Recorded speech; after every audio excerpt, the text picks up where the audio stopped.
Vasantha ஆரம்பிச்சிடலாமா? Okay, நான் ஆரம்பிச்சிடலாம். யாராவது ஆரம்ப ஜெபம் பண்ணுறீங்களா? Praise the Lord uncle. Praise எல்லாம் ஜாய்ஸ் ஆரம்ப ஜெபம் பண்ணிருங்களேன். ஓகேக்கா. ஜெபம். ஸ்தோத்திரம் தகப்பனே, அன்பின் பிதாவே உம்மை துதிக்கிறோம். இந்த கிருபையின் நாளிலுமே கூட இந்த கூடுகையில கூடியிருக்க ஒவ்வொருத்தருக்காக கூட நன்றி செலுத்திக்கிறோம் தகப்பனே. இந்த வேலையிலுமே அங்களை கொண்டு நீங்க என்னென்னலாம் எங்களுக்கு போதிக்கணும்னு வச்சிருக்கீங்களோ அதை நாங்க கற்றுக்கொள்றதுக்கு நீங்க எங்களுடைய செவிகளையும் இருதயத்தையும் திறந்து தர முடியாது ஜெபிக்கிறோம் தகப்பனே. தேவையானதை ஆவியானவர் நீங்க போதிக்க முடியாது ஜெபிக்கிறோம் தகப்பனே. இனிமாய் வர தடைப்பட்டிருக்க ஒவ்வொருத்தரையும் நீங்க அழைத்து கொண்டு வர முடியாது ஜெபிக்கிறோம். இனிமாய் இந்த மீட்டிங்ல கத்துக்கிற ஒவ்வொரு இதையும் நாங்க அநேகருக்கு எடுத்துக்கொண்டு செல்றதுக்கு நீங்க எங்களை பயன்படுத்த முடியாது ஜெபிக்கிறோம். நீங்க பொறுப்பெடுத்துக் கொள்ளுங்க, வழி நடத்துங்க.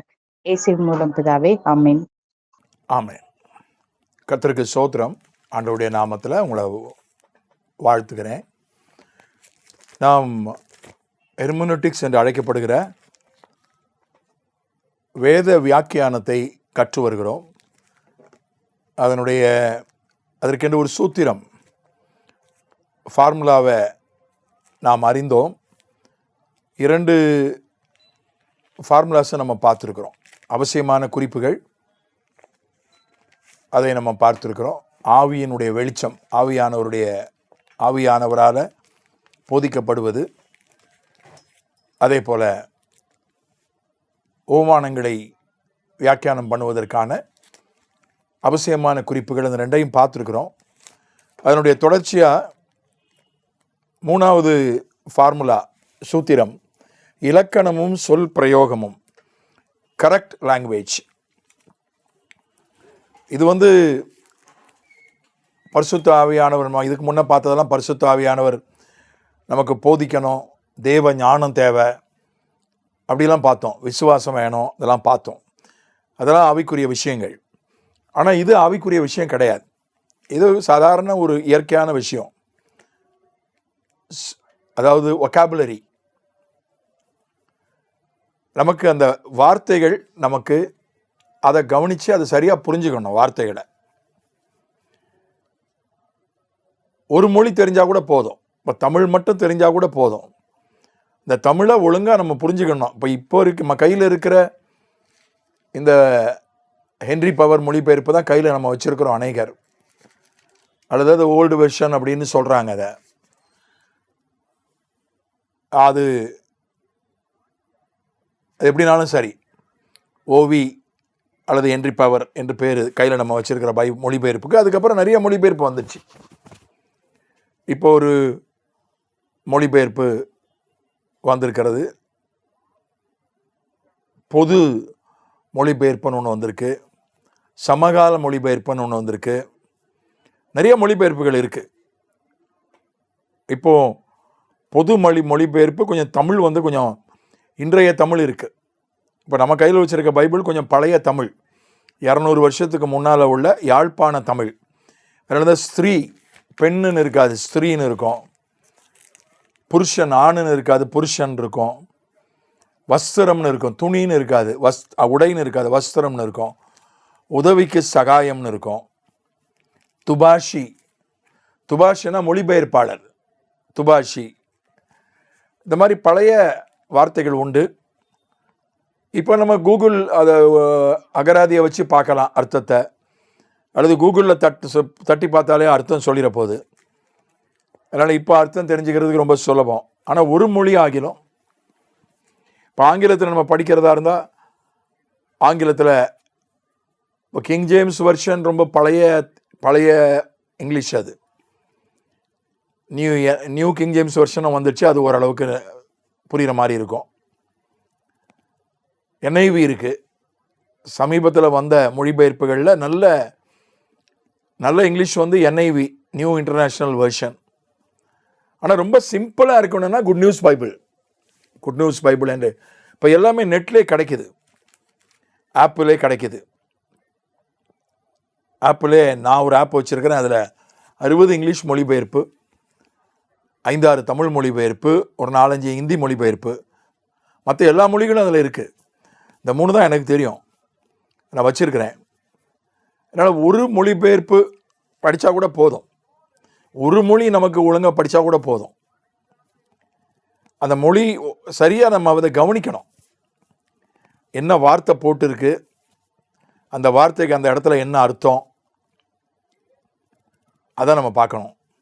அப்புறம் இலக்கணம்னு சொல்லும்போது அது வேர்புனா நம்ம வினைன்னு சொல்லுவோம் நினைக்கிறேன் தமிழில். பெயர்ச்சொல், வினைச்சொல். நவுனு, இங்கிலீஷில் நவுனுன்னு சொல்வது, தமிழில் பெயர்ச்சொல். காலம், டென்ஸ், இங்கிலீஷில் டென்ஸு, தமிழில் காலம். என்ன காலத்தில் சொல்லப்பட்டிருக்கு, இறந்த காலமா, நிகழ்காலமா, எதிர்காலமா. ஜெண்டர், என்ன ஜெண்டர், என்ன பால், ஆண் பாலில் சொல்லியிருக்கா, பெண் பாலில் சொல்லியிருக்கா, பலர் பாலில், பலவின் பாலில், பலர் பாலில் சொல்லியிருக்கா. அந்த மாதிரி நம்ம பார்க்கணும். சிங்குலரா, ப்ளூரலா, ஒருமையா, பன்மையா, அதெல்லாம் பார்க்கணும். இதெல்லாம் பார்த்து தான் நம்ம அர்த்தத்தை சரியாக புரிஞ்சுக்க முடியும். நம்மால் முடியாததை தான் ஆவியானவர் நமக்கு சொல்லிக் கொடுப்பார். இயற்கையாக முடியாததை ஆவியானவர் சொல்லிக் கொடுப்பார். அதனால் அதையும் ஆவியானவரே சொல்லிக் கொடுப்பாருன்னு எதிர்பார்க்கக்கூடாது. நம்ம படிக்கணும், படித்து பார்க்கணும். நான் சமீபத்தில் ஒரு கூட்டத்துக்கு போயிருந்தேன். ஒரு ஊழியக்காரங்க கூட்டம். உள்ளூர்னு சொல்ல முடியாது, இங்கே லோக்கல் தாலுகா மட்டத்தில் நடக்கிற ஒரு ஊழியக்காரங்க கூட்டத்துக்கு நான் 3 மாதத்துக்கு ஒரு முறை நடக்கும். நான் போகிறது வழக்கம். நான் ஃப்ரீயாக இருந்தால் போவேன். எல்லாம் நம்ம சில நண்பர்கள் அங்கே உண்டு. அவர்கள் என்னை வருந்தி அழைப்பார்கள், அவர்களே என்னை அழைத்து செல்வார்கள். அதுக்காக நான் போகிறது உண்டு, ஒரு ஐக்கியத்துக்காக. அதனுடைய மாவட்ட குழுவில் நான் ஒரு முக்கியமான ஒரு துறையினுடைய தலைவராக இருக்கிறேன். அந்த மாவட்ட அந்த அமைப்புக்கே நான் ஆலோசகராக இருக்கேன். அதனால் நான் போகிறது உண்டு. அங்கே ஒரு பிரசங்கியாரை அழைத்திருந்தார்கள். இந்த முறை போனப்போ ஒரு பிரசங்கியாரை அழைச்சிருந்தா. நல்ல மனுஷன், நல்ல ஊழியக்காரர், எனக்கு தெரியும். ஒரு சர்வதேச உலகத்திலே 5வது பெரிய ஸ்தாபனத்தில் அவர் போதகராக இருக்கிறார். அவர் சபையில் மட்டும் 600 பேர் உறுப்பினர்கள் இருக்காங்க. 27 பாஸ்டர்களுக்கு அவர் தலைவராக இருக்கார். அந்த பகுதி தலைமை போதகராக இருக்கார். 27 பாஸ்டருக்கு அவர் தலைவர். அவர் ஒரு பிரசங்கம் பண்ணார். அந்த பிரசங்கத்துக்கு ஒரு வசனத்தை வாசித்து 2 கொரிந்தியர் 9ஆம் அதிகாரம் 14ஆம் வசனத்தை வாசித்தார். உங்களுக்காக வேண்டுதல் செய்து தேவன் உங்களுக்கு அளித்த மிகவும் விசேஷித்த கிருபை நிமித்தம் உங்கள் மேல் வாஞ்சையாயிருக்கிறார்கள்.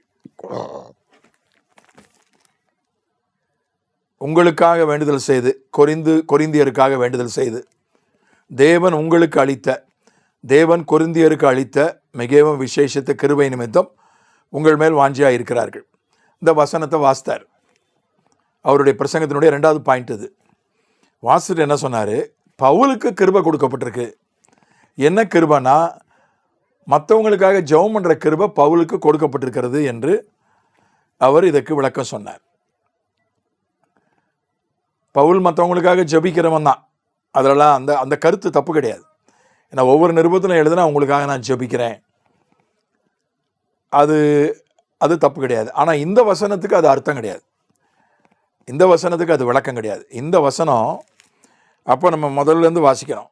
12ஆம் வசனத்தில் முதல்லேருந்து வாசிக்கணும். இந்த தர்ம சகாயமாகிய பணிவிடை பரிசுத்தவான்களுடைய குறைவுகளை நீக்குகிறதும் அல்லாமல்.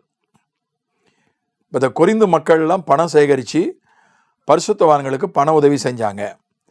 பரிசுத்தவான்கள்லாம் அவங்களுக்கு அதனால் நன்மை ஏற்பட்டது.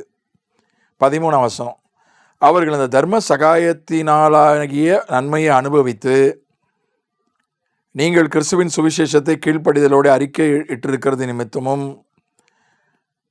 இப்படி போகுது. நான் எல்லாத்தையும் படித்து, இது நம்முடைய சப்ஜெக்ட் இல்லை, இதுக்குள்ளே ரொம்ப போகலை. இதெல்லாம் வச்சு நீங்கள் படிக்கும்போது இது யாருக்கு கிருபை கொடுக்கப்பட்டிருக்கிறது? கொரிந்தியருக்கு கொடுக்கப்பட்டிருக்கிறது, பவுலுக்கு அல்ல. இதுக்கு தமிழ் தெரிஞ்சாலே போதும், தமிழ் எழுத படிக்க தெரிஞ்சாலே போதும். இந்த 3 வசனத்தையும் பொறுமையாக 2-3 தடவை வாசித்தாலே போதும், நமக்கு புரிஞ்சிடும். இதுக்கு ஆவியானவருடைய வெளிச்சம் தேவையில்லை, தேவ ஞானமெல்லாம் தேவையில்லை, விசுவாசம் கூட தேவையில்லை. தமிழ் ஓரளவுக்கு தெரிஞ்சாலே போதும், எழுத படிக்க தெரிஞ்சாலே போதும், அர்த்தம் புரிஞ்சிடும். அப்போ வந்து யாருக்கு இங்கே கிருபை கொடுக்கப்பட்டிருக்கு? கொரிந்தியருக்கு கொடுக்கப்பட்டிருக்கு. எப்படிப்பட்ட கிருபை கொடுக்கப்பட்டிருக்கு? மற்றவங்களுக்கு உதவி செய்கிற, பண உதவி செய்கிற கிருபை கொடுக்கப்பட்டிருக்கு. இங்கே யார் வேண்டுதல் செய்கிறாங்க? பரிசுத்தவான்கள். கொரிந்தியரிடத்திலே பண உதவி பெற்ற பரிசுத்தவான்கள் வேண்டுதல் செய்கிறார்கள். இப்போ இவர் இது ஏதோ அவசரமாக அந்த 14ஆம் வசனத்தை மட்டும் அவசரமாக மேலோட்டமாக படிச்சிருப்பாருன்னு நினைக்கிறேன். அவர் என்ன பிரசங்கம் பண்ணிட்டாரு? கிருபை வந்து பவுலுக்கு கொடுக்கப்பட்டிருக்கிறது. என்ன கிருபைனா மற்றவங்களுக்காக ஜெபிக்கிற கிருபைன்னு தப்பாக இந்த வசனத்துக்கு விளக்கம் சொல்லிட்டார். அவருக்கு தமிழ் தெரியும், இங்கிலீஷ் கூட ஒருவேளை தெரிந்திருக்கலாம். ஏன்னா சென்னையில் வளர்ந்தவர், சென்னையில் படித்தவர், அதனால் ஒருவேளை இங்கிலீஷும் தெரிஞ்சிருக்கலான்னு தான் நான் நினைக்கிறேன். ஆனால் தமிழ் நிச்சயமாக நல்லா தெரியும் அவருக்கு. அதனால் இந்த மாதிரி சரியாக கவனிக்காமல், அதை நல்லா கவனித்து 2 தடவை 3 தடவை படித்து அந்த என்ன வார்த்தை போட்டிருக்கு அப்படின்னு படித்து கவனமாக நம்ம புரிஞ்சுக்கணும். இல்லைன்னா தப்பாயிரும். தப்பாக சொல்லிட்டாரு, எனக்கு ரொம்ப கஷ்டமாக இருந்தது. எனக்கு வசனத்தை யாராவது தப்பாக புரிஞ்சுக்கிட்டா, தப்பாக பேசினா ரொம்ப மனசு கஷ்டமாக இருக்கும். சில நேரங்களில் நான் வந்து அவங்களுக்கு கடிதம் எழுதி போட்டுருவேன், மெசேஜ் அனுப்பிடுவேன். இந்த மாதிரி நீங்கள் தவறுதலாக பேசிட்டீங்க. பெரிய தேவ மனிதர்களுக்கெல்லாம் அப்படி கடிதம் எழுதி போட்டிருக்கிறேன் நான். அதனால் நம்ம சரியாக கவனிக்கணும். அந்த என்ன வார்த்தை போட்டிருக்கு அது கவனிக்கணும். என்ன காலம், என்ன காலம், வினைச்சொல் என்ன வினைச்சொல், பெயர்ச்சொல் என்ன பெயர்ச்சொல், உரிமையா பன்மையா, இது எல்லாத்தையும் நம்ம கவனித்து பார்த்து தான் புரியணும். இப்போ உதாரணத்துக்கு ஆதியாகமம் 3:15 நீங்கள் படிப்பீர்கள் என்று சொன்னால், அங்கே உனக்கும் ஸ்ரீக்கும், உன் வித்துக்கும் அவள் வித்துக்கும் பகை உண்டாக்குவேன், அவர் உன் தலையை நசுக்குவார். ஆதியாகமம் 3:15 2வது வாக்கியம். அவர், ஹீ, உன் தலையை நசுக்குவார். இயேசு உன் தலையை நசுக்குவார், பிசாசின் தலையை நசுக்குவார். அப்படி தான் போட்டிருக்கு. ஆனால் பழைய கத்தோலிக்க பைபிளை நீங்கள் எடுத்து பார்த்தீங்கன்னா, இப்போ திருத்திட்டாங்க. இப்போ இருக்கிற கத்தோலிக்க பைபிளில் திருத்திட்டாங்க. பழைய தமிழ் கத்தோலிக்க பைபிளை பார்த்தீங்கன்னா அந்த இடத்துல அவள்னு போட்டிருக்கோம், அவர்னு போட்டிருக்காது. ஹீக்கு பதிலாக ஷீன்னு போட்டிருக்கோம், மரியாதை குறிக்கிற மாதிரி போட்டிருக்கோம். அதுக்கப்புறம் அந்த தப்பை அவங்க ஒத்துக்கிட்டாங்க, இப்போ திருத்திட்டாங்க. இப்போ இருக்கிற கத்தோலிக்க பைபிளில் அது மொழிபெயர்ப்பு தவறுகள் வர வாய்ப்பு இருக்குது. அவங்க வேணும்னே அப்படி போட்டிருந்தாங்க. சில நேரங்களில் சில மொழிபெயர்ப்பு தவறுகள் இருக்குது. உதாரணத்துக்கு, ஒரு மனிதன் கோவேறு கழுதையை கண்டுபிடித்தான். நிறைய வசனங்களை வாசித்தா நமக்கு நேரம் இருக்காது. அதனால் நான் உங்களுக்கு உதாரணத்துக்காக 2-3 சொல்கிறேன். இவன் தான் கோவேறு கழுதையை கண்டுபிடித்தவன் அப்படின்னு ஒரு வசனம் பைபிளில் இருக்குது. கோவேறு கழுதையை யாராவது கண்டுபிடிக்கணுமா? நான் கோவேறு கழுதைனா என்னது? கழுதையும் குதிரையும் கிராஸ் பண்ணி கலப்பினமாக 2ஐயும் கூட செய்து அதில் பிறக்கிற குட்டி தான் கோவேறு கழுதை. குதிரையின் தன்மையும் இருக்கு. கழுதை மாதிரி சின்னதாக இருக்கும், குதிரை மாதிரி பலசாலியாக வேகமாக இருக்கும். இராணுவத்தில் அதை பயன்படுத்துகிறாங்க இன்றைக்கும். ஆனால் சரியான மொழிபெயர்ப்பு படி அது கோவேறு கழுதை அல்ல. இப்படி தவறுதலாக மொழிபெயர்த்துட்டாங்க. வெந்நீர் ஊற்று, அந்த இடத்துல வெந்நீர் ஊற்றுன்னு வரணும். என்னுடைய ஞாபகம் சரியாக இருக்குமானால் அது 1 நாளாகமத்தில் வரும் என்று நான் நினைக்கிறேன். நீங்கள் வீட்டில் போய் படித்து பாருங்கள். கோவேறு கழுதையை கண்டுபிடித்தவன் இவன் தான் அப்படின்னு வரும். ஆனால் அது அப்படி அல்ல, அது வெந்நீர் ஊற்று தான். அதனால் இந்த மாதிரி மொழிபெயர்ப்பு தவறுகள் நடக்கிறதுக்கு வாய்ப்பு உண்டு. இப்போ இருக்கிற இதில் மாற்றிருக்காங்களா தெரியல. இங்கிலீஷில் அது அப்படி இருக்காது என்று நான் நினைக்கிறேன். நான் அதை எடுத்து பார்க்கல இங்கிலீஷில். இப்போது அதை அங்கே போடப்பட்டிருக்கிற எபிரேய வார்த்தைக்கு வெந்நீர் ஊற்று. வெந்நீர் ஊற்று நீங்கள் எத்தனை பேர் பார்த்துருக்கீங்கன்னு தெரில. நான் பீகாரை பற்றி ஒரு ஆவணப்படம் எடுப்பதற்காக ஒரு 20-25 வருஷத்துக்கு முன்னால் பீகார் முழுவதும் ஒரு குழுவினரை அழைத்து கொண்டு ஒரு வாகனத்தில் பீகார் முழுவதும் நான் பயணம் செய்தேன். பீகாரை பற்றி பீகாரின் விடியல்னு ஒரு டாக்குமெண்ட்ரியை தயாரிக்க ஆண்டவர் எனக்கு உதவி செய்தார். அது ஆங்கிலத்திலையும் இருக்குது, ஹிந்திலையும் இருக்குது, ஜெர்மனிலையும் மொழிபெயர்த்திருக்காங்க. சிறந்த ஆவணப்படத்திற்கான விருதும் அது பெற்றிருக்கிறது. ஒரு சர்வதேச ஒரு நிகழ்ச்சியில் சிறந்த ஆவணப்படத்துக்கான விருது அது பெற்றிருக்கிறது. அப்படி நான் பயணம் செய்த போது நான் ஒரு இரவு நேரத்தில் நாங்கள் ஒரு ஊரை கடந்து சென்றோம். ஒரு விக்கிரக ஸ்தலம். அங்கே வெந்நீர் ஊற்றை நான் பார்த்தேன். வெந்நீர் ஊற்றில் போய் ரொம்ப சூடாக இல்லை. நான் போய் அந்த தண்ணீரில் கால் வச்சு பார்த்தேன். ரொம்ப சூடாக இல்லை, வெதுவெதுப்பாக இருக்குது. அந்த இடத்துல வெந்நீர் ஊற்று இருக்குது. அந்த மாதிரி சில மொழிபெயர்ப்பு தவறுகள் இருக்கலாம். ஆனால் நம்ம வார்த்தையை நல்லா கவனித்து பார்க்கணும், என்ன வார்த்தை போட்டிருக்கு.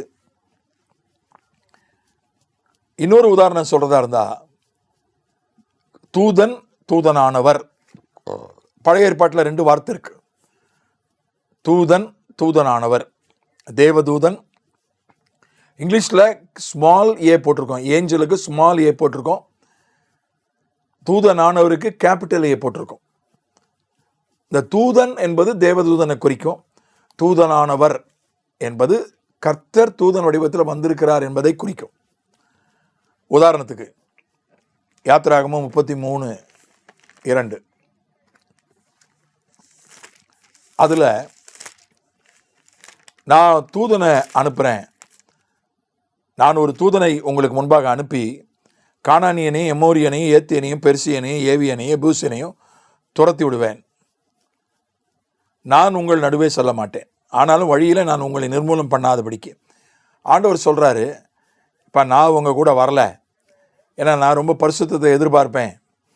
அப்புறம் நீங்கள் பரிசுத்தத்தில் ரொம்ப மோசமாக போயிட்டீங்கன்னா நான் அவங்கள தண்டிச்சிருவேன். அதனால் நான் உங்கள் கூட வரல, தூதனை அனுப்புகிறேன். அவன் வந்து உங்களுக்கு எதிரிகளை எல்லாம் துரத்தி உங்களுக்கு நாட்டை பிடிச்சு கொடுப்பான் அப்படின்னு சொல்கிறார். இந்த இடத்துல தூதன் இங்கிலீஷில் ஸ்மால் ஏ, ஏஞ்சல் ஸ்மால் ஏன்னு போட்டிருக்கோம். இது தேவதூதனை குறிக்குது. அதே யாத்திராகமத்தில் 3:2 அங்கே பார்த்தீங்கன்னா தூதனானவர். அங்கே கர்த்தருடைய தூதனானவர் ஒரு முச்செடியின் நடுவிலிருந்து உண்டான அக்கினி ஜுவாலையிலே நின்று அவனுக்கு தரிசனமானார். அப்பொழுது அவன் உற்று பார்த்தான், முச்செடி அக்கினியால் ஜுவாலித்து எரிந்தும் அது வெந்து போகாமல் இருந்தது. 4 பார்க்கும்போது அவன் பார்க்கும்படி கிட்ட வருகிறதை கர்த்தர் கண்டார். முச்செடி நடுவிலிருந்து தேவன் அவனை கூப்பிட்டு, தெளிவாக போட்டிருக்கு. முதல்ல தூதனானவர்னு போட்டிருக்கு, அப்புறம் கர்த்தர்னு போட்டிருக்கு, அப்புறம் தேவன் போட்டிருக்கு. அதனால தூதன் வடிவத்தில் கர்த்தர் வந்திருக்கிறார். அப்போ அந்த வார்த்தையை நம்ம பார்க்கணும். தூதனானவர், தூதன், தூதன்னா தேவதூத, தூதனானவர்னா தூதன் வடிவத்தில் கர்த்தர் வந்திருக்கிறாருன்னு அர்த்தம். அதனால் அந்த வார்த்தைகளை நம்ம கவனித்து பார்த்து புரிஞ்சுக்கணும். அதே மாதிரி அந்த காலங்கள், இலக்கணங்களை நம்ம பார்க்கணும். ஒருமையில் இருக்கா, பன்மையில் இருக்கா. இப்போ உதாரணத்துக்கு ஆதியாகமம் 1:26 பின்பு தேவன் நமது சாயலாகவும் நமது ரூபத்தின்படியேயும் மனுஷனை உண்டாக்குவோமாக. தேவன் சொல்றாரு, நமது சாயலாகவும் நமது ரூபத்தின்படியேயும் மனுஷனை உண்டாக்குவோமாக. நமது உண்டாக்குவோமாக பன்மையில் வருது, ப்ளூரலில் வருது.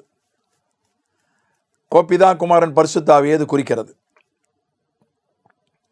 இதே மாதிரி பிலேயாம் சொல்லுவான், ஆண்டவர் உத்தரவு கொடுக்க மாட்டோம் என்று சொல்லிவிட்டார். ஆண்டவர்கிட்ட நான் கேட்டேன், இந்த ராஜா கூட போகலாமா, இந்த ராஜா கூட போய் இஸ்ரவேலை சபிக்கலாமான்னு நான் கேட்டேன். ஆண்டவர் உத்தரவு கொடுக்க மாட்டோம் என்னாகமத்தில் வரும். பிலேயாமை பற்றி அந்த சம்பவத்தில் வரும். இது பன்மை. பன்மை என்பது திருத்துவத்தை குறிக்குது. பிதா குமாரன் பரிசுத்த ஆவியை குறிக்கிறது. அதனால் ஒருமையா பன்மையா எனது சாயலாக உண்டாக்குவேன்னு சொல்லலை, நமது சாயலாக உண்டாக்குவோமாக. இப்போ இந்த காலத்தை நம்ம பார்க்கணும், இந்த இலக்கணத்தை பார்க்கணும். ஒருமையா பன்மையா, என்ன காலத்தில் போட்டிருக்கு. உதாரணத்துக்கு சொல்கிறது தான், இன்னொரு 2 வசனங்களை உங்களுக்கு காட்டுறேன். என்ன காலத்தில் போட்டிருக்கு. ஏசாயா 53:5.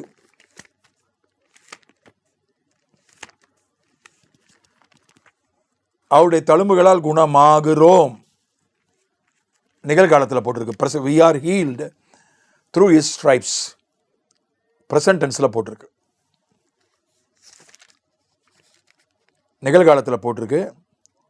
கடைசி ஏசாயா 53:5, நம்முடைய மீறுதல்கள் நிமித்தம் அவர் காயப்பட்டு, நம்முடைய அக்கிரமங்களின் நிமித்தம் அவர் நொறுக்கப்பட்டார், நமக்கு சமாதானத்தை உண்டு போன ஆக்கினை அவர் மேல் வந்தது, அவருடைய தழும்புகளால் குணமாகிறோம். we are healed. ஆனால் அதே வசனம் 1 பேதுரு 2:24 போட்டிருக்கு. 1 Peter 2:24 அங்கே என்ன போட்டிருக்குன்னா, குணமானீர்கள், அவருடைய தழும்புகளால் குணமானீர்கள். you were healed, you have been healed, or you were healed. 1 Peter 2:24 நாம் பாவங்களுக்கு செத்து நீதிக்கு பிழைத்திருக்கும்படி அவர் தாமே தமது சரீரத்திலே நம்முடைய பாவங்களை சிலுவையின் மேல் சுமந்தார், அவருடைய தழும்புகளால் குணமானீர்கள். இது பாஸ்ட் டென்ஸில் போட்டிருக்கு, கடந்த காலத்தில் போட்டிருக்கு. இது எப்படி? ஏசாயால பழைய ஏற்பாட்டில் நிகழ்காலத்தில் போட்டிருக்கு, புதிய ஏற்பாட்டில் 1 பேதுரு கடந்த காலத்தில் போட்டிருக்கு. இது எப்படி? இயேசு கிறிஸ்துவனுடைய கணக்கில் எல்லா பாவங்களும் போய் சேர்ந்தது. இப்போ சிலர் கடையில் கணக்கு வச்சுருப்பாங்க, பெரும்பாலும் மளிகை கடையில் அப்படி கணக்கு வைப்பாங்க. பணம் இல்லைன்றதுனால இல்லை, அப்பப்போ பணம் கொடுத்து வாங்கினா ஒரு கணக்கு இருக்காது. அதனால் ஒரு நோட்டு புத்தகம், ஒரு சின்ன கணக்கு நோட்டு போடுவாங்க, போட்டு அதை எடுத்துகிட்டு போவாங்க மளிகை கடைக்கு. மளிகை கடைக்காரர் அதில் எழுதுவார். எழுதி மாத கடைசியில் மொத்தமாக பணம் கொடுப்பாங்க. இந்த மாதம் முழுசும் வாங்குவாங்க, மாத கடைசியில் மொத்தமாக பணம் கொடுப்பாங்க. அது ஒரு முறை. இன்னொரு முறை இருக்குது, முதல்ல பணம் கொடுத்துட்றது. அது மளிகை கடையில் அப்படி கிடையாது, அட்வான்ஸாகவே பணம் கொடுத்துருவாங்க. சிலர் அப்படி வாங்குறாங்க, சிலர் நட்பு நிமித்தம் கொஞ்சம் அட்வான்ஸ் கொடுங்க, முதல்ல டெபாசிட் பண்ணுறதுன்னு சொல்கிறது. முதல்ல டெபாசிட் பண்ணுறது, அப்புறம் அதை கழிக்கிறது. பொதுவாக வாடகை வீட்டுக்கு போகிறோம், ஒரு டெபாசிட் கேட்குறாரு வீட்டு உரிமையாளர், ஒரு டெபாசிட் கேட்பார். அந்த டெபாசிட் அங்கே இருக்கும், நம்ம காலி பண்ணும்போது அதை கழிப்பார். அந்த 3 மாதம் 2 மாதம் நம்ம அவகாசம் கேட்டு காலி பண்ணும்போது அதை கழிச்சிருவார். ரெண்டுமே இருக்குல்ல. அந்த மாதிரி எல்லா ஆண்டவருடைய மனிதனுடைய பாவம் மன்னிக்கப்பட்டு எல்லாம் இயேசு கிறிஸ்துனுடைய கணக்கில் எழுதப்பட்டு கொண்டே வந்தது பழைய ஏற்பாட்டில். இப்போ யாருக்காவது வியாதி சுகமாச்சுன்னா பழைய ஏற்பாட்டில் ஜெபத்தின் மூலம், அது இயேசுநாதருடைய கணக்கில் தான்.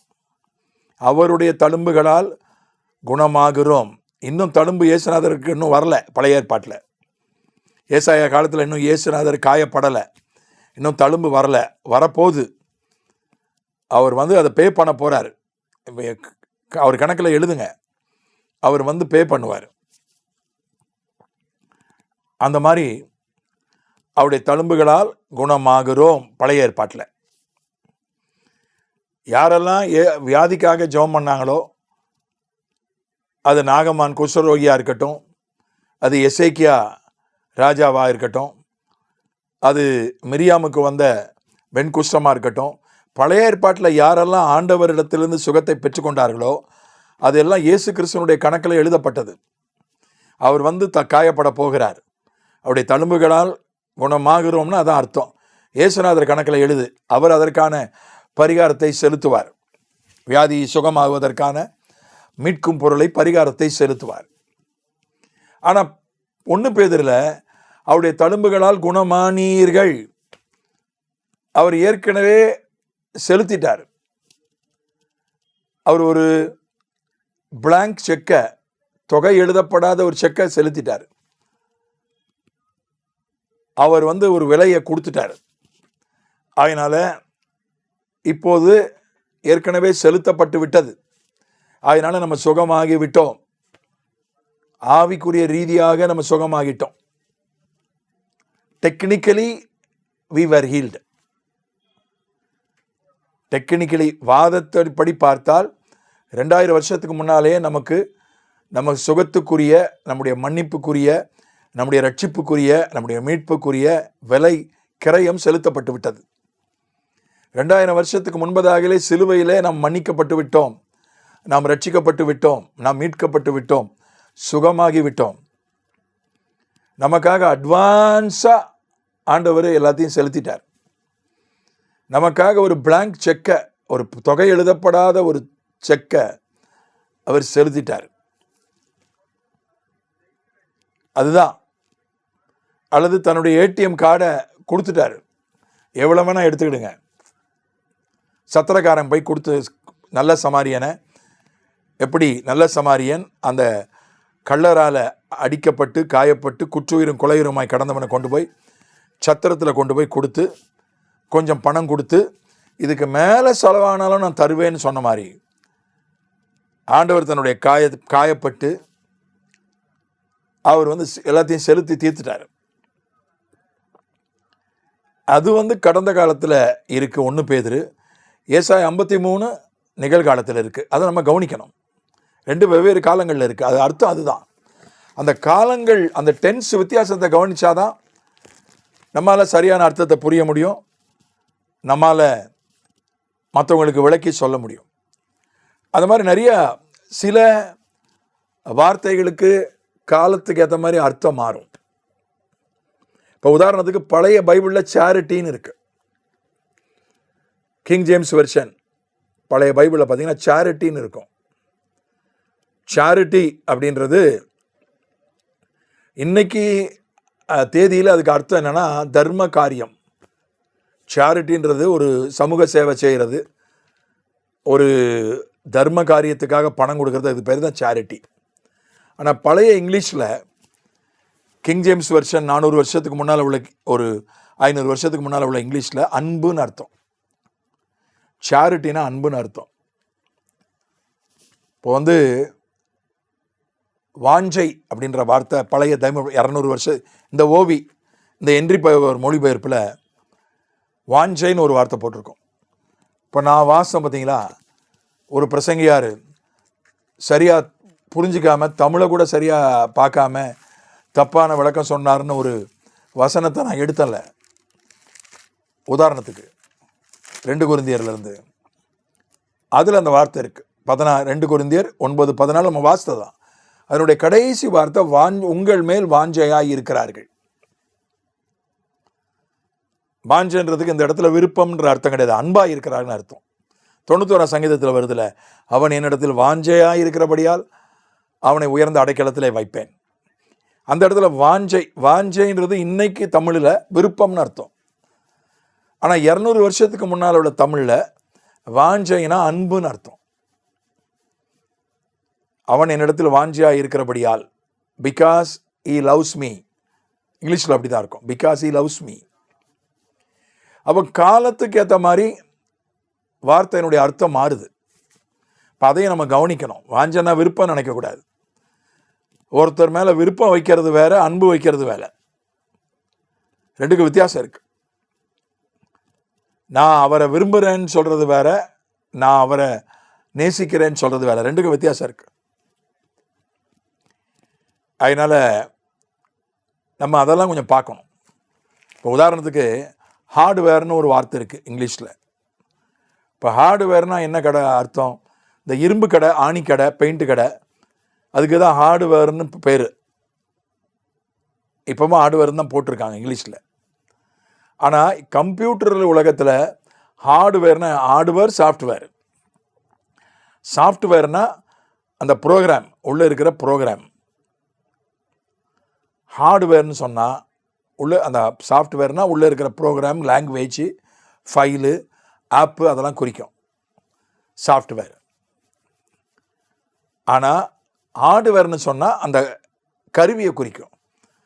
அந்த திரை, அந்த கருவி அதெல்லாம் குறிக்கும். அந்த ஹார்ட் டிஸ்க்கு அதெல்லாம் குறிக்கும். அதான் ஹார்ட்வேர். இப்போ ஹார்ட்வேர் என்ற அர்த்தம் இப்போ அர்த்தம் மாறி போச்சு பாருங்கள். பழைய அர்த்தமும் இருக்குது. முன்னால் ஹார்ட்வேர்னால் வெறும் ஆணிக்கடை, இரும்பு கடையை தான் குறிக்கும். கம்ப்யூட்டர் வந்த பிறகு கம்ப்யூட்டருடைய வெளிப்பாகங்களை குறிக்கிறதாக அது மாறிவிட்டது. காலத்துக்கு ஏற்ற மாதிரி வார்த்தைகளுடைய அர்த்தம் மாறும். அதையே நம்ம கவனித்து படிக்கணும். அதனால் நம்ம இப்போ கடைசியாக வந்திருக்கிற மொழிபெயர்ப்பை படிக்கலாம். சமகால மொழிபெயர்ப்பு நல்லா இருக்குது. அது சமகால மொழிபெயர்ப்பு நல்லா இருக்குது. அதை நீங்கள் படிக்கலாம். தமிழ் பொறுத்தவரை பொது மொழிபெயர்ப்பும் நல்லா இருக்குது. கத்தோலிக்கர்களும் புராட்டஸ்டன்ட்களும் சேர்ந்து பொது மொழிபெயர்ப்புன்னு போட்டிருக்காங்க. அது தள்ளுபடியாகாமல் இருக்காது. அதுவும் நல்லா இருக்குது. நீங்கள் வாங்கியும் படிக்கலாம். அல்லது நீங்கள் அது ஆப்பு இருக்குது. நெட்டுக்குள்ளே போனாலும் எல்லா மொழிபெயர்ப்புகளும் கிடைக்குது, படிக்கலாம். இங்கிலீஷில் நான் சொன்ன மாதிரி குட் நியூஸ் பைபிள்னு ஒன்று இருக்குது. கான்டெம்பரரி பைபிள்னு ஒன்று இருக்குது. கான்டெம்பரரி பைபிள்னு ஒன்று இருக்குது. ரீடர்ஸ் டைஜஸ்ட் பைபிள்னு ஒன்று இருக்குது. மெசேஜ்னு இப்போ புதுசாக ஒரு பைபிள் வந்திருக்கு. கொஞ்சம் அது கவித்துவமாக இருக்குது. ஒரு மையப்புள்ளியை வைத்துக்கொண்டு கவித்துவமாக சொல்லியிருக்காங்க. அதுவும் நல்லா தான் இருக்குது. அது ஒரு டைப்பாக இருக்குது. இதெல்லாம் பழைய இங்கிலீஷ் வந்து கிங் ஜேம்ஸ் வெர்ஷன், இதெல்லாம் கொஞ்சம் பழைய இங்கிலீஷ். NIV கூட ஓரளவுக்கு பழைய இங்கிலீஷ் தான். அதனால் டுடேஸ் வெர்ஷன்னு ஒரு பைபிள் இருக்குது இங்கிலீஷில். இப்போ இதெல்லாம் அந்த சொல் இலக்கணம் இதையெல்லாம் நம்ம கவனிக்கணும். நல்லா கவனித்து அர்த்தத்தை புரிஞ்சு விளக்க வேண்டியது அவசியமாக இருக்குது. அடுத்ததாக ஈவாகிய போதகர்களின் உதவி, டைரக்ஷன் ஆஃப் டீச்சர்ஸ். போதகர்கள் நமக்கு தேவையா தேவையில்லையா? ஒரு வசனம் சொல்லுது, 1 யோவான் 2:27. அது சொல்கிறது, ஒருவரும் உங்களுக்கு போதிக்க வேண்டியதில்லை, நீங்கள் அவராலே பெற்ற அபிஷேகம் உங்களில் நிலைத்திருக்கிறது. ஒருவரும் உங்களுக்கு போதிக்க வேண்டியதில்லை. அந்த அபிஷேகம் சகலத்தையும் உங்களுக்கு போதிக்கிறது. அது சத்தியமாய் இருக்கிறது. அது உங்களுக்கு போதித்தபடியே அவரில் நிலைத்திருப்பீர்களாக. ஆனால் இந்த நிருபத்தையே யோவான் தான் எழுதுறான். ஒருவரும் உங்களுக்கு போதிக்க வேண்டியதில்லை என்று போதிக்கிறவனே யோவான் தான். ஒரு கடிதத்தின் மூலமாக இவர்களுக்கு போதிக்கிறான். அப்போ இது என்ன அர்த்தத்தில் சொல்லப்பட்டிருக்கு அதை நம்ம பார்க்கணும். இப்போ அதுவும் ஒரு ஃபார்முலா தான், அது பின்னால் வரும். ஆனால் இந்த வசனத்தை அந்த ஃபார்முலா வச்சு தான் நம்ம புரிஞ்சுக்கணும். எந்த இடம் பொருள் சூழல் பார்க்கணும். கான்டெக்ஸ்ட் என்ன, கான்டெக்ஸ்டில் ஒரு வசனம் சொல்லப்பட்டிருக்கு. இப்போ வந்து நான் அதை அந்த ஃபார்முலா வரும்போது விளக்குறேன். இப்போ விளக்குனா அப்போ திசை திரும்பி போயிடும். இப்போ இங்கே இருக்கிற சூழல் என்ன, ஒரு ஆவி, ஒருத்தருக்குள்ளே இருக்கிற ஆவி சரியான ஆவியா தப்பான ஆவியான்னு எப்படி கண்டுபிடிக்கிறது? அதுதான் இங்கே இருக்கிற பிரச்சனை. இந்த யோவான் 2ஆம் அதிகாரத்தில் அதை பார்க்கிறோம். இங்கே அந்தி கிறிஸ்துவனுடைய ஆவியை பற்றி சொல்லியிருக்கிறது. 18வது வசனத்திலிருந்து வாசிக்கணும். பிள்ளைகளே, இது கடைசி காலமாக இருக்கிறது. அந்தி கிறிஸ்து வருகிறான் என்று நீங்கள் கேள்விப்பட்டபடி இப்பொழுது அநேக அந்தி கிறிஸ்துக்கள் இருக்கிறார்கள். இப்பொழுதும் அநேக அந்தி கிறிஸ்துக்கள் இருக்கிறார்கள். ஒரு அல்டிமேட் ஆன்டி கிரைஸ்ட் வரப்போகிறான். இந்த உலகத்தின் பெரும்பகுதியை ஆளப்போகிற ஒரு இறுதி அந்தி கிறிஸ்து வரப்போகிறான். ஆனால் இப்போதும் அந்தி கிறிஸ்துக்கள் இருக்கிறார்கள். போலியான கிறிஸ்துக்கள், கள்ள கிறிஸ்துக்கள், தங்களை கிறிஸ்து போல காட்டிக்கொள்கிறவர்கள் இப்பொழுதும் இருக்கிறார்கள். அநேக அந்தி கிறிஸ்துக்கள், இப்பொழுதும் அநேக அந்தி கிறிஸ்துக்கள் இருக்கிறார்கள். ஒரு 40 வருஷத்துக்கு முன்னால அல்லது 30 வருஷத்துக்கு முன்னால் ஒரு புள்ளி விவரம், தன்னை கடவுள் என்று சொல்லக்கூடிய 4000 பேர் இந்த உலகத்தில் இருப்பதாக 30-40 வருஷத்துக்கு முன்னால் எடுக்கப்பட்ட ஒரு புள்ளி விவரம் சொல்லுகிறது. அந்தி கிறிஸ்தனா யாரு? அவனுக்குள்ள அந்தி கிறிஸ்துவின் ஆவின்னு ஒரு ஆவி இருக்கும். அவன் தன்னை கடவுள்னு அந்த தன்னையே தான் கடவுள் நம்ப வைக்கிற ஆவி அது. சிலரும் அவனை கடவுள் நம்புவாங்க. அந்த மாதிரி சில அற்புத அடையாளங்களை செய்யும். இப்பவும் ஆப்பிரிக்காவில் ஒருத்தர் இருக்கார், நான் அதை பார்த்தேன் சமூக ஊடகத்தில். அவர் தன்னை இயேசு கிறிஸ்துன்னு சொல்றார். கொஞ்சம் இயேசு கிறிஸ்து மாதிரி தாடி வச்சுக்கிட்டு, இயேசு கிறிஸ்து மாதிரி ஒரு அங்கியை போட்டுக்கிட்டு, அவர் கூட ஒரு பெரிய கூட்டம் இருக்கு, தன்னை இயேசு கிறிஸ்துன்னு சொல்றாரு. அந்த மாதிரி நிறைய பேர் இருக்காங்க. இப்போ எனக்கு தெரிஞ்சு தமிழ்நாட்டில் யாரும் இருந்த மாதிரி தெரில, ஆனால் மற்ற இடங்களில் இருக்காங்க. இந்தியாவில் யாரும் தன்னை கிறிஸ்து என்று சொல்லக்கூடியவர்கள் கிறிஸ்தவர்கள் நடுவில் இருந்த மாதிரி தெரில எனக்கு. இந்த குருக்கள் என்று சொல்லக்கூடியவர்கள், நான் தான் குருநாதர், ஆன்மீக குருன்னு சொல்லக்கூடியவங்க, அப்படி சிலர் இருக்காங்க. எல்லா கடவுளும் ஒரு கடவுள் தான், நான் குரு, ஆன்மீக குரு தான் கடவுளுடைய வடிவம், மறைமுகமாக சொல்லுவாங்க நான் தான் கிறிஸ்தன். அப்படி சொல்கிறவங்க நம்ம நாட்டில் இருக்காங்க. அது கிறிஸ்தவத்தில் இல்லை.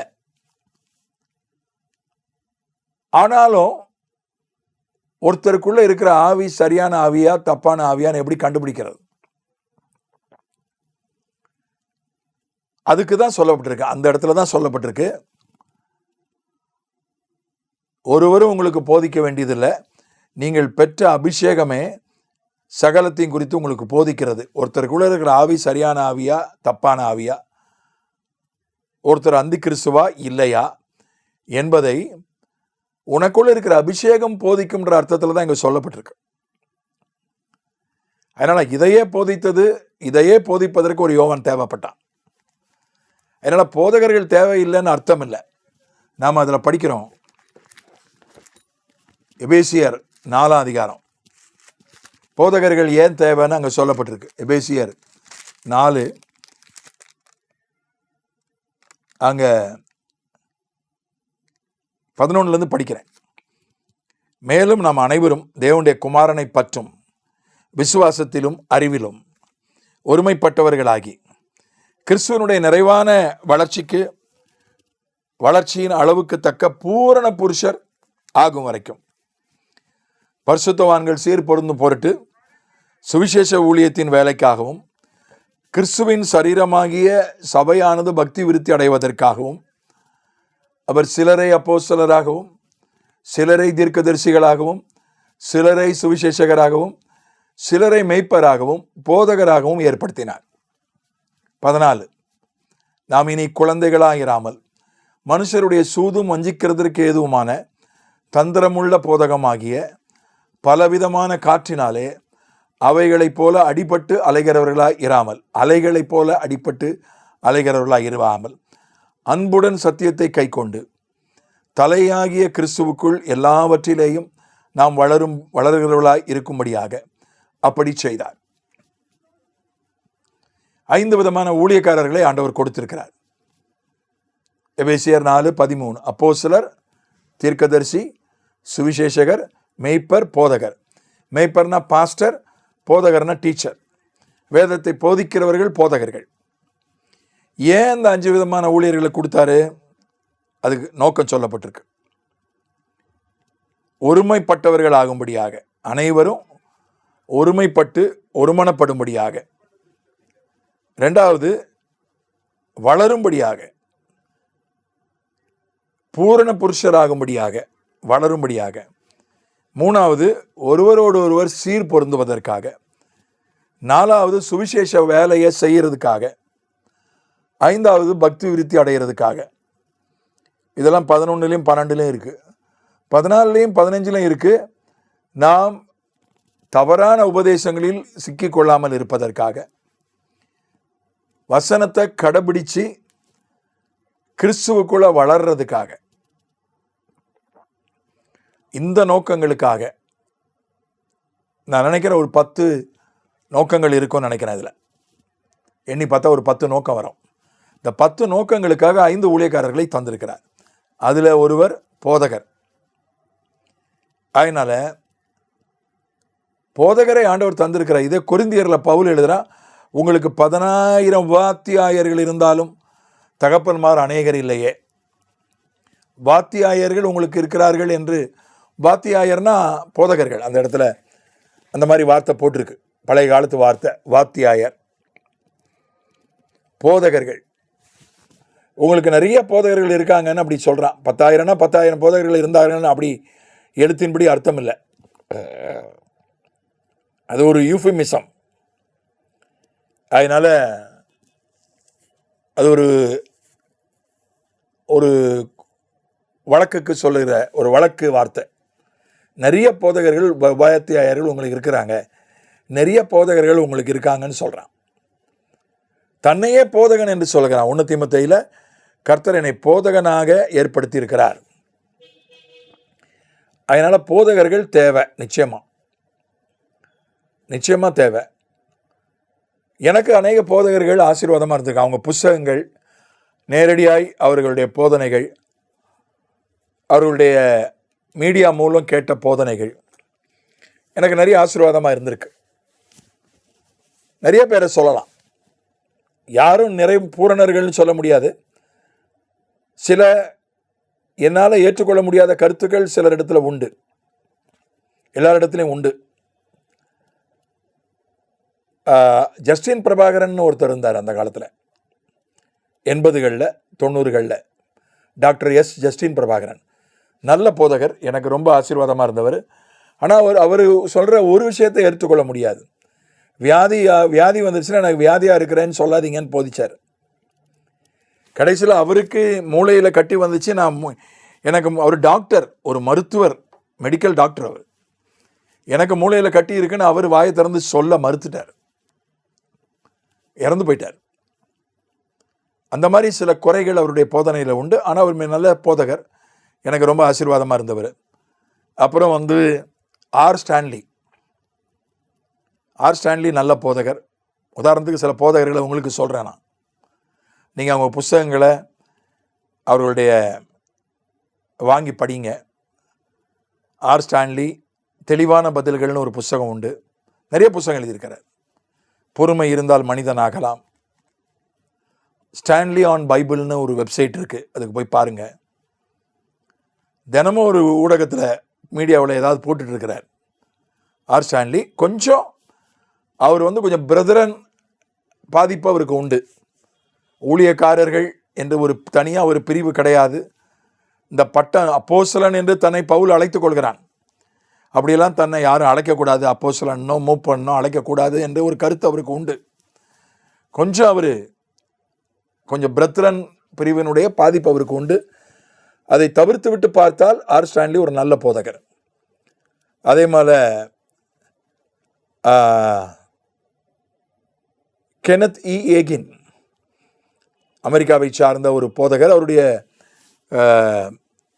அவர் ஜெபம் நடத்துகிற விதத்தில் எனக்கு உடன்பாடு கிடையாது. Kenneth E ஏகின் I believe in விஷன்ஸ்னு ஒரு ஆங்கில புத்தகம் இருக்கிறது, நெட்டில் இருக்குது. ஐ பிலீவ் இன் விஷன்ஸ், நீங்கள் அதை படிக்கலாம். நிறைய 9 வரங்களை குறித்து எழுதியிருக்கிறார். மிகச்சிறந்த புஸ்தகம். டிஜிஎஸ் தினகரனுடைய புஸ்தகத்தை பார்க்கிலும் சாம் ஜெபதரினுடைய புஸ்தகத்தை பார்க்க 9 வரங்களை பற்றி இவங்கெல்லாம் எழுதியிருக்கிறாங்க.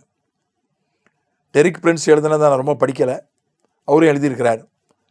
9 வரங்களை பற்றி மிகச் சரியாக அவர் புஸ்தகம் எழுதியிருக்கிறார் கெனத் இ ஏகின். அவருடைய புஸ்தகங்கள் பெரும்பாலும் கிடைக்கிது, நெட்டிலே கிடைக்கிது. தமிழில் மொழிபெயர்த்திருக்காங்களா எனக்கு தெரியல. ஜாய்ஸ் மேயர் உணர்வுபூர்வமான விஷயங்கள், குடும்ப காரியங்கள், இதில் மிகச்சிறந்த போதகர். ஜாய்ஸ் மேயருடைய புஸ்தகம் சிந்தையின் போர்க்களம், the battlefield of mind. தமிழில் அவ்வளோ ரொம்ப கூர்மையாக மொழிபெயர்க்கலை, ஆனாலும் நான் படிக்கலாம். ஓரளவுக்கு அது அர்த்தத்தை கொண்டு வந்துட்டாங்க, விஷயத்தை கொண்டு வந்துட்டாங்க. இங்கிலீஷ் உங்களுக்கு தெரியுமா, இங்கிலீஷ்லேயே படிச்சிருங்க. The battlefield of mind, approval addiction, நிறைய புத்தகம் எழுதியிருக்காங்க. குடும்பத்தை பற்றி, உணர்வு, இமோஷனல் இஷ்யூஸ், அதை பற்றி நல்லா போதிப்பாங்க. மறுபடியும் தமிழ்நாட்டுக்கு வரேன். அகஸ்டின் ஜெபக்குமார் அவர்கள் மிகச்சிறந்த போதகர், என்னுடைய ஆவிக்குரிய தகப்பன், என்னுடைய முதல் ஞாயிறு பள்ளி ஆசிரியர், என்னுடைய ஊழிய தலைவராக 10 ஆண்டு காலம் இருந்தவர், என்னுடைய முன்மாதிரி. அவரும் நல்ல போதகர். அகஸ்டின் ஜெபக்குமார் நல்ல தலைவன், ஆயத்தமாக்கப்படும் தலைவன், ஆயத்தமாக்கப்பட்ட தலைவன், எங்கே செல்கிறோம், நல்ல புத்தகங்கள். அதெல்லாம் நான் தான் எழுதினேன். அவருடைய பிரசங்கத்தை கேட்டு அதை நான் தான் எழுதியிருக்கிறேன். ஆயத்தமாக்கப்படும் தலைவன், ஆயத்தமாக்கப்பட்ட தலைவன், இளம் ஊழியருக்கு, எங்கே செல்கிறோம், இதை எழுதுனது நான் தான். எங்கே செல்வோம் நான் தொகுத்திருக்கிறேன், தலைப்பு போட்டிருக்கேன். அவருடைய எழுத்தே தான் அது. அதனால் அவர் ஒரு நல்ல போதகர். சாம்பை செல்லத்துறை செழிப்பை கொஞ்சம் ஓவராக அவர் எம்பசிஸ் பண்ணுவார். செழிப்பை மிகையாக வலியுறுத்துவார். அதை மட்டும் எடுத்துடணும். அதை விட்டு நீங்கள் அதை மட்டும் பிரிச்சுட்டு பார்த்தா சாம்பை செல்லத்துறை நல்ல போதகர். இப்போ எனக்கு தெரிஞ்சவங்கள தான் நான் சொல்கிறேன், எனக்கு தெரியாதவங்க இருப்பாங்க. அதனால் அந்த மாதிரி அவங்களுடைய புத்தகங்கள், அவங்களுடைய மீடியாவில் இருக்க அவங்க செய்திகள், அது மாதிரி நிறையா. டெரிக் பிரின்ஸும் நல்ல போதகர் தான். டெரிக் பிரின்ஸனுடைய புத்தகங்கள் கிடைக்க, சாபத்தை பற்றி, ஆசீர்வாதத்தை பற்றி எழுதியிருக்கிறாரு. மிகச்சிறப்பாக எழுதியிருக்காரு. சாபங்கள் எப்படி வருது, ஆசீர்வாதங்கள் எப்படி வருது, சாபங்கள்லேருந்து எப்படி விடுதலை பெறுவது. டெரிக் பிரின்ஸ் புத்தகங்கள் நிறையா உண்டு. ரொம்ப குறைந்த விலைக்கு தமிழ்லே கிடைக்குது. டெரிக் பிரின்ஸ் நான் சொல்லிக்கிட்டே போகலாம், நேரம் போதாது. நமக்கு நிறைய போதகர்கள் இன்றைக்கும் ஆண்டவர் தந்திருக்கிறார். முன்னால் அவங்க இருந்தாங்க, அவங்களுடைய பதிவுகள் மீடியாவில் இருக்குது, புத்தகமாக இருக்குது. அதனால் நாம் அதை பயன்படுத்த வேண்டும். வெளியே ரொம்ப பிரபலமாகாத போதகர்கள் உண்டு. அவங்க புத்தகங்கள் பிரபலமாகாமல் இருக்கலாம். அதை நீங்கள் வாங்கி படிங்க. இப்போ எனக்கு இவங்கெல்லாம் ரொம்ப ஆசீர்வாதம், நான் சொன்னவர்களெல்லாம் எனக்கு ஆசீர்வாதமாக இருந்திருக்கிறாங்க. அதே போல் இன்னும் சில போதகர்கள் உண்டு. அவர்களையும் நீங்கள் வாசிக்கலாம், அவருடைய செய்திகளை நீங்கள் கேட்கலாம். Theodore Williams, doctor Theodore Williams, காலம் சென்ற டாக்டர் தியோடர் வில்லியம்ஸ் மிகச்சிறந்த போதகர். டாக்டர் சாம் கமலேசன், எஃப்எம்பிபியினுடைய முன்னாள் தலைவர், காலம் சென்ற சாம் கமலேசன் மிகச்சிறந்த, அவருடைய புஸ்தகங்களெல்லாம் இருக்குது, அவங்க பிரசங்கங்கள்லாம் இருக்குது. அதே போல் சகரியா ஃபூனன், அவரும் கொஞ்சம் சில விஷயங்கள் கொஞ்சம் பிரதரன் மாதிரி இருக்கும். நீங்கள் கர்த்தருக்கு கொடுக்க வேண்டியதில்லை, உங்கள் கடனெல்லாம் அடைச்சிட்டு, உங்கள் குடும்பத்தின் தேவைகளெல்லாம் சந்திக்கப்பட்டுட்டு, அம்மா அப்பாக்கெல்லாம் உதவி செஞ்சுட்டு, மீதி இருந்தால் கொண்டாந்து கொடுங்க அப்படின்ற மாதிரி பேசுவார். அது அந்த கருத்துக்கள் எனக்கு ஏற்புடையதல்ல. அவர் முழு நேர ஊழியத்தை ரொம்ப உற்சாகப்படுத்த மாட்டார். வேலை செஞ்சுக்கிட்டு ஊழியம் செய்யலாம். வேதத்தின்படி முழு நேர ஊழியமும் இருக்குது. பேதுரு மாடல், பேதுரு ஜெபம் பண்ணால் போதிச்சான், சபை நிர்வாகத்தை கூட செய்யலை. பேதுரு மாடல். பவுல் மாடல் இருக்குது, தேவைப்படும் போது மட்டும் வேலை செய்கிறது. அந்த மாதிரி பவுல் மாடல், 2 மாடலும் இருக்குது ஊழியத்தில். ஆனால் சகரியா ஃபூனன் அது முழு நேர ஊழியத்தை அவர் ரொம்ப ஆதரிக்க மாட்டார். தசமபாகம், காணிக்கை போன்றவைகளை அவர் அதுக்கு முதலிடம் கொடுக்க மாட்டார். மற்றபடி மிகச்சிறந்த ஒரு தனிப்பட்ட வாழ்வுக்கு, ஒரு தனிப்பட்ட வாழ்க்கையில் நாம் கிறிஸ்துவை பிரதிபலிப்பதற்கு மிகச்சிறந்த போதனைகள் அவருடைய புத்தகங்கள் தருகின்றன. நீங்கள் வாங்கி படிக்கலாம். நிறைய பேர் இருக்காங்க. மைல்ஸ்ன்னு ஒருத்தர் இருக்கார், ஒரு அமெரிக்கன் ஆப்பிரிக்கன் மைல்ஸ்ன்னு, மிகச்சிறந்த போதகர். நிறைய பேர் இருக்காங்க. நிறைய பேருடைய புத்தகங்கள் வேர்சே என்று சொல்லக்கூடிய பி சீரீஸ், மிகச்சிறந்த புத்தகங்கள். பி சீரீஸ், ஓஎம் என்று சொல்லக்கூடிய, ஆப்ரேஷன் மொபைலைசேஷன் என்று சொல்லக்கூடிய ஓஎம் என்று சொல்லக்கூடிய நிறுவனம் அந்த வேர்சே என்கிற அவருடைய புத்தகங்களை வெளியிட்டிருக்காங்க. பி சீரீஸ் இங்கிலீஷில். தமிழில் இரு இரு இரு என்று முடியும். நீ நீ நீதியாய் இரு, உண்மையாய் இரு, அடிப்படையாய் இரு, அந்த மாதிரி புஸ்தகங்கள் வரும். அந்த மாதிரி இரு இரு இரு இரு என்று அவர் தலைப்பில் புஸ்தகங்களை அது ஒவ்வொரு பைபிளில் இருக்க புஸ்தகத்துக்காக விளக்கம் எழுதியிருக்கார். மிகச்சிறந்த புஸ்தகங்கள். அதை எனக்கு அறிமுகப்படுத்தினது அகஸ்டின் ஜெபக்குமார் அவர்கள் தான். அவர் என்னிடத்தில் சொன்னார், என்னுடைய செய்தியினுடைய ஆணி வேர்கள் அந்த புஸ்தகங்கள் தான். அதுக்கு மேலே நான் அதை இன்னும் விவரித்து என்னுடைய கொஞ்சம் மசாலாவை கலந்து தான் நான் பிரசங்கம் பண்ணுறேன் என்று ஒரு முறை என்னிடத்துல சொன்னார். அதனால் அந்த புஸ்தகங்கள் வேர்சே, அவருடைய முதல் பெயர் மறந்து போச்சு, 2வது பெயர் வேர்சே. அதனால் பி சீரீஸ் இரு என்கிற தலைப்பு, இரு என்கிற வார்த்தையில் முடிகிற தலைப்புகள் மிகச்சிறந்த புஸ்தகம், மிகச்சிறந்த போதகர் மாதிரி நிறைய பேர் இருக்காங்க. நீங்கள் அந்த மாதிரி நிறையா டேக்ஸ் என்று சொல்லக்கூடிய ஒரு புஸ்தகம், ஒரு ஒரு ஸ்டடி பைபிள் எழுதியிருக்கிறார். டெக்ஸ் பைபிள்னு ஒன்று நெட்லேயே இருக்குது, ஸ்டடியம் நெட்லேயே இருக்குது. அது வாங்குறதா இருந்தால் 5000-6000 ரூபா இருக்கும் குறைஞ்சது. நீங்கள் நெட்டில் டெக்ஸ் பைபிள்னு இருக்குது. மிக சிறப்பாக விளக்கம் எழுதியிருக்கிறார். ஒரு சில வியாக்கியானங்களே கொஞ்சம் எனக்கும் அவருக்கும் கருத்து வேறுபாடுகள் உண்டு. தானியேலுடைய சில விளக்கங்கள், வெளிப்படுத்தலுடைய சில விளக்கங்களில் எனக்கும் அவருக்கு கருத்து வேறுபாடு உண்டு. மற்றபடி டெக்ஸ் எனக்கு அதிக ஆசீர்வாதமாக இருந்தது. டெக்ஸ் பைபிள்னே ஒரு பைபிள் போட்டிருக்கிறாரு, அது நீங்கள் படிக்கலாம். அது மாதிரி நிறையா ஹென்ரி மேத்யூ கமெண்ட்ரியில் ஹென்ரி மேத்யூ கமெண்ட்ரி என்னிடத்தில் இருக்கிறது. நான் அதிகமாக அதை பயன்படுத்தியதில்லை. கொஞ்சம் படித்திருக்கிறேன், கொஞ்சம் பயன்படுத்தியிருக்கிறேன். பைபிளை பற்றி கமெண்ட்ரி படிக்கணும், ஹென்ரி மேத்யூ கமெண்ட்ரி இருக்குது. அது மாதிரி நம்ம கற்றுக்கொள்வதற்கு ஒத்த வாக்கிய அகராதி, தமிழில் இருக்கக்கூடிய ஒத்த வாக்கு அகராதி, அது நான் அதிகமாக பயன்படுத்துகிறேன். இப்போ விசுவாசம் அப்படின்னா எந்த இடத்துலலாம் விசுவாசம்னு வருதுன்னு அதில் இருக்கும். சில இடங்கள் விடுபட்டுருக்கும் தவறுதலாக, மற்றபடி முக்காவாசி இடம் எந்தெந்த இடத்துல விசுவாசம்னு வருது. அப்போ எல்லாத்தையும் நம்ம பார்க்கலாம். அது மாதிரி ஒவ்வொரு வார்த்தையும் எங்கெங்கே வருகிறது, ஒத்த வாக்கிய அகராதி, தமிழ் கன்கார்டன்ஸ், அதுவும் ரொம்ப பிரயோஜனமாக இருக்குது. புஸ்தகங்கள், போதகர்களுடைய போதனைகள், மீடியாவில் இருக்கிற போதனைகள் நேரிலும் போய் நாம் கேட்கலாம். நன்றாக போதிக்கக்கூடியவர்கள் இருக்காங்க. கர்த்தருக்கு ஸ்தோத்திரம். அப்படிப்பட்டவர்களுக்காக நான் கர்த்தரை ஸ்தோத்திரிக்கிறேன். அதனால் நமக்கு போதகர்கள் நிச்சயமாக தேவை. நானும் ஒரு போதகர் தான். என்னை அறிந்த எல்லாரும் என்னை ஒரு நல்ல போதகராக அங்கீகரிக்கிறார்கள். எனக்கும் இன்னைக்கும் போதகர்கள் அவசியம். நானே என்னை அறிந்த எல்லாராலும் ஒரு சிறந்த போதகராக ஏற்றுக்கொள்ளப்பட்டவன். எனக்கே போதகர்கள் இன்னைக்கும் தேவைப்படுறாங்க. மற்றவங்க போதனைகளை நான் இன்னைக்கும் தினமும் கேட்பேன். மற்றவங்க புஸ்தகங்களை இன்னைக்கும் நான் படிக்கிறேன். இப்பவும் ஒரு புஸ்தகம் நான் படிச்சுட்டு இருக்கேன். அந்த புஸ்தகத்தை இன்னும் முழுசும் படித்து முடிக்கலை. அதனால் புஸ்தகங்கள், மீடியாவில் இருக்கிற போதனைகள், நேரில் வாய்ப்பு கிடைக்குமானால் உள்ள போதனைகளை போய் நீங்கள் கேட்கலாம்.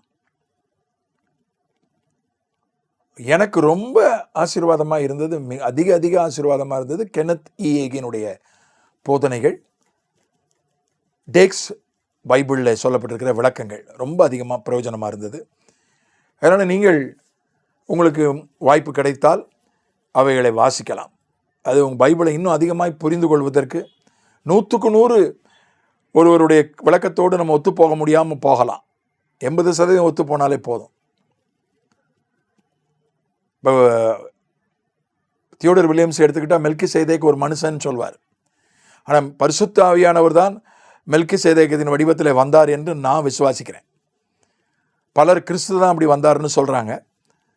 3 கருத்து இருக்குது. கிறிஸ்து, மனுஷன், பரிசுத்த ஆவியானவர். பரிசுத்த ஆவியானவர் தான் மெல்கிசேதேக்கின் வடிவத்தில் வந்தார் என்று நான் விசுவாசிக்கிறேன். அது ஏன்னு சொல்கிறதுக்கு இப்போ நேரம் இல்லை, அது என்னுடைய நோக்கம் இல்லை. என்னுடைய யூடியூப் சேனலுக்கு போனீங்கன்னா எபிரேயருடைய புஸ்தகத்தை பேசியிருக்கிறேன். அதில் அது வரும். நீங்கள் அதுக்குள்ளே போய் நீங்கள் பார்க்கலாம். அந்த அந்த எபிரேயருடைய புஸ்தகத்துக்கு போனீங்களா, பிளேலிஸ்ட்டுக்கு எபிரேயருக்கு போனீங்கன்னா அதில் இருக்குது. மெல்கிசேதேக்கை பற்றி இப்போ நீங்கள் படிக்கலாம். அதில் விளக்கி சொல்லியிருக்கிறேன். அதனால் நமக்கு கருத்து வேறுபாடுகள். சாம்பி செல்லதுரன்னா அவர் செழிப்பை அதிகமாக மிகையாக வலியுறுத்துகிறார். அதை நான் எடுத்துக்கொள்வதில்லை. ஆர் ஸ்டான்லி அண்ணன் அவர் ரொம்ப பிரத்தரன் மாதிரி போகிறார். முழு நேர ஊழியக்காரர்கள்னு கிடையாது. அப்போஸ்தலன், இந்த போதகர், பாஸ்டர்ன்ற பட்டம் கிடையாது. அது ரொம்ப ரொம்ப ஒரு எக்ஸ்ட்ரீமாக போகிறார். அதை நான் ஏற்றுக்கொள்வதில்லை. நான் தசமபாகத்தை விசுவாசிக்கிறேன்.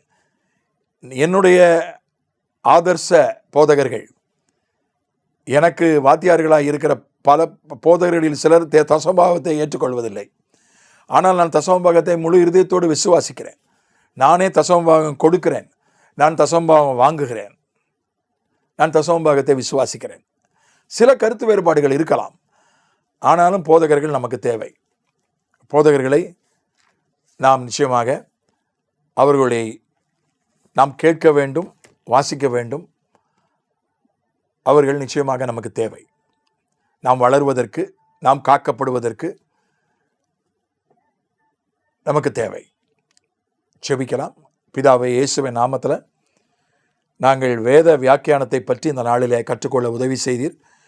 குறிப்பாக சொல் பிரயோகம், இலக்கணம் இவைகளை கற்றுக்கொள்ள எங்களுக்கு உதவி செய்தீர். ஆண்டவரே, நாங்கள் எங்களுக்கு தெரிஞ்ச மொழியில் நாங்கள் ஒழுங்காக கவனமாக 2-3 தடவை அதை வாசித்து சரியாக அந்த அர்த்தத்தை புரிஞ்சுக்கிட, தேவைப்பட்ட அகராதி, டிக்ஷனரியெல்லாம் பார்த்து புரிந்து கொள்ள எங்களுக்கு உதவி செய்யும். பல்வேறு மொழிபெயர்ப்புகளை, ஒரு 2-3 மொழிபெயர்ப்புகளை ஆங்கிலம், தமிழ் அப்படி மொழிபெயர்ப்புகளை ஒத்து பார்த்து நாங்கள் புரிந்து கொள்ள எங்களுக்கு உதவி செய்யும். ஆண்டவரே, இலக்கணங்களை, ஒருமை, பன்மை, காலங்கள் இதையெல்லாம் நாங்கள் பார்த்து புரிந்து கொள்ள எங்களுக்கு உதவி செய்யும். காலத்துக்கு அந்த எந்த காலத்திலே எந்த சொல்லுக்கு என்ன அர்த்தம் என்பதையும் கவனிக்க எங்களுக்கு உதவி செய்யும். ஆண்டவரே, அதே போல போதகர்கள் எங்களுக்கு தேவை. எந்த போதகர் சரியானவர் என்று போதிக்கிறார்? இப்போ அபிஷேகம் எங்களுக்கு போதிக்குது. அது ஒன்றுதான் அபிஷேகம் போதிக்குது. ஆவியானவர் போதிக்கிறார். மனிதர்களால் முடியாதது, எங்களால் முடியாததை ஆவியானவர் போதிக்கிறார். ஆனால் ஆவியானவர் எந்த போதகர் சரியான போதகர் என்று, எந்த போதனை சரியான போதனை என்று எங்களுக்கு போதிக்கிறார். போதகர்கள் எங்களுக்கு ஈவாக வரமாக கொடுக்கப்பட்டிருக்கிறார்கள். அந்த எபேசியர் 4:8 சொல்கிறது, வரங்களாக கொடுத்தீர். இந்த ஊழியக்காரர்களை, போதகர்களை வரங்களாக எங்களுக்கு கொடுத்திருக்கிறீர். அதனால் போதகர்களுடைய போதனைகளை நாங்கள் வாசிக்க, கேட்க, அதில் கலந்து கொள்ள எங்களுக்கு உதவி செய்யும்படியாய் நாங்கள் கற்றுக்கொள்ள எங்களுக்கு உதவி செய்யும்படியாய் செபி கொடுத்துருக்கோம். நீர் எழுப்பின எல்லா போதகர்களுக்காக நாங்கள் நன்றி செலுத்துகிறோம். ஆண்டவரே, இன்றைக்கு வந்தவர்களை ஆசீர்வதியும், வராதவர்களை, வர வேண்டியவர்களை கொண்டு வரும். இந்த ரெக்கார்டட் கிளாஸை கேட்க போகிறவர்களை, பார்க்க போகிறவர்களை ஆசீர்வதியும். ஹோஸ்ட்டை, பதிவு செய்கிற சகோதரனை ஆசீர்வதியும். அடுத்த வகுப்பை பொறுப்பிடும். இயேசுவின் மூலமே வேண்டிக் கொள்கிறோம் பிதாவே. Amen. Thank you. God bless you. Thank you, sir. Thank you. Praise the Lord.